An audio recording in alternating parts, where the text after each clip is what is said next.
کیا شعر یاد ہے ہمارے شیخ رحمۃ اللہ علیہ، کبھی میں نے پڑھا نہیں، پہلی دفعہ پڑھا ہوں۔ بجلیوں سے آشیانہ جل گیا، حضرت والا رحمۃ اللہ علیہ کلام، اتنا نور اس میں معلوم ہوا، اتنا مزہ آ گیا۔ بجلیوں سے آشیانہ جل گیا، بے نشیمن شاخ پر بیٹھے ہیں ہم۔ گھونسلہ جل گیا، بغیر گھونسلے کے بیٹھے، آشیانہ گھونسلہ گھر بجلیوں سے جل گیا۔ اسباب کو قطع کر کے کبھی اپنی طرف توجہ کو بڑھا دیتے ہیں۔ ہمارے شیخ رحمۃ اللہ علیہ فرماتے ہیں بعض اوقات اس طرح رجوع اللہ، توجہ اللہ اور آہوزاری آہیں خالص کرنے کے لیے اور تعلق مع اللہ قوی کرنے کے لیے، تعلق مع اللہ کے حصول کے لیے ایسے حالات اللہ کے پیاروں کے ساتھ پیش آتے ہیں۔ اسی کو ہمارے شیخ رحمۃ اللہ علیہ فرماتے ہیں بجلیوں سے آشیانہ جل گیا، بے نشیمن شاخ پر بیٹھے ہیں ہم، مسکرانا میر ایسے حال میں کوئی دولت بھی لیے بیٹھے ہیں ہم۔ تعلق مع اللہ کی دولت مل گئی، کیا کلام ہے، بالکل آسمانی کلام ہے کہ نہیں ہے، عطا حق، الہام، تعبیر بھی یہ زمینی بالکل نہیں۔ حق تعالیٰ اپنے تعلق کی دولت، اپنی گدائی عطا کر دیتے جو کہ لاکھوں بادشاہتوں سے بڑھ کر ہے، دولت گدائی عطا کر دیتے۔ گدا خدرا تورا سلطان چو دیدم بدرگاہ تو اے رحمہ دویدم۔ یہ اللہ اپنے کو ہم بھیک منگا اور آپ کو سلطان السلاطین جان کے دوڑتے ہوئے آپ کے حضور میں حاضر ہو گئے، اللہ کے گھر میں حاضر ہو گئے۔ یہ شعر کا مسجدوں میں بھی بڑا مزہ آتا ہے پڑھنے میں، ہم تو مسجد میں بھی کبھی پڑھتے ہیں اس کو، حرم میں جگہ مل جائے تو سبحان اللہ، وہ مرکز میں تو دروازے کعبہ کے سامنے ہمارے شیخ رحمۃ اللہ فرماتے تھے پڑھنے کا کچھ اور ہی اس کو مزہ، لیکن اس کا مزہ مسجدوں میں بھی ہے نا بھائی، اللہ کے گھر میں پہنچ گئے۔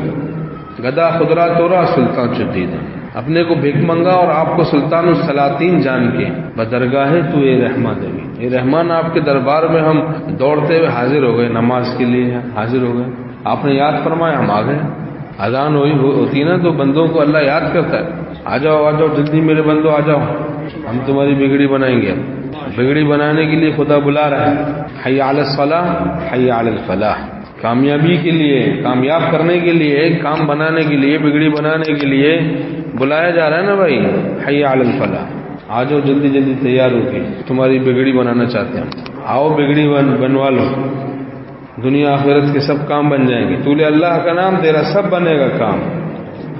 بقدر نقص بگڑتے رہتے ہیں بعض اوقات کام، جتنا ناقص ہوگا اتنے کام خراب ہوتے جاتے ہیں، وہ کامل ہو جائیں کام بنتے چلے جائیں گے، جو نہیں بھی بنے گا وہ مصیبت بھی رحمت ہو جائے گی، مصیبت بھی پھر حضوری کا ذریعہ ہو، متقین کی مصیبتیں بھی رحمت بن جاتی ہیں۔ ان اللہ مع الصابرین، اللہ صبر کرنے والوں کے ساتھ ہے، اللہ کی معیت نصیب ہوتی ہے، قرب خاص نصیب ہوتا ہے صبر کرنے والوں، جو بھی مصیبت آئے، جو بھی حال ہے، خوشی ہے اس کو نور بنائیں شکر کر کے، غم ہے تو اس کو نور بنائیں صبر کر کے۔ حاکم اور حکیم ہونے کا مراقبہ، حکیم الامت تھانوی رحمۃ اللہ فرماتے ہیں دل میں میرے ایسے راسخ ہو گیا کہ اب کوئی مصیبت ہی معلوم نہیں ہوتی، تو حاکم ہے وہ، ہر قسم کے تصرف کا حق، ہماری جان میں، مال میں، آبرو میں، گھر بار میں، کاروبار میں، ہر چیز میں اس کو تصرف کا حق، لیکن حکیم بھی ہے کہ کوئی فعل ان کا حکمت سے خالی نہیں،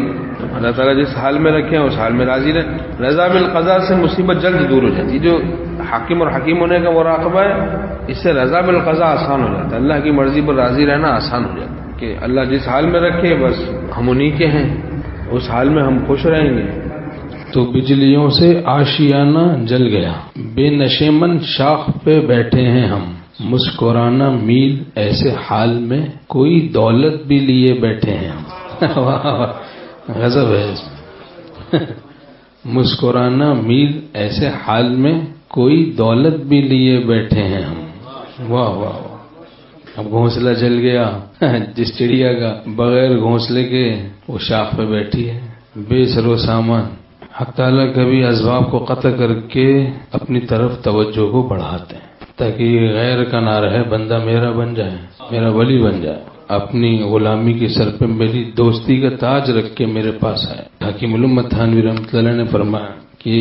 صحابہ رضی اللہ عنہم کی بے سر و سامانی خود سامان تھا، تعلق مع اللہ کی دولت تھی ان کے پاس، اس کے بعد کس چیز کی ضرورت ہے کہ حق تعالیٰ فرماتے ہیں الیس اللہ بکاف عبدہ، کہ اللہ اپنے بندے کے لیے کافی نہیں؟ تعلق مع اللہ کے ساتھ کوئی سبب ہے تو وہ بھی نعمت ہے، نہیں ہے تو کوئی مذائقہ نہیں۔ ان اللہ مع المنکسرۃ قلوبہم، اللہ ان کے ساتھ ہے جن کے دل ٹوٹے ہوئے ہیں۔ اللہ ساتھ ہے تو پھر غم کا کیا غم ہے؟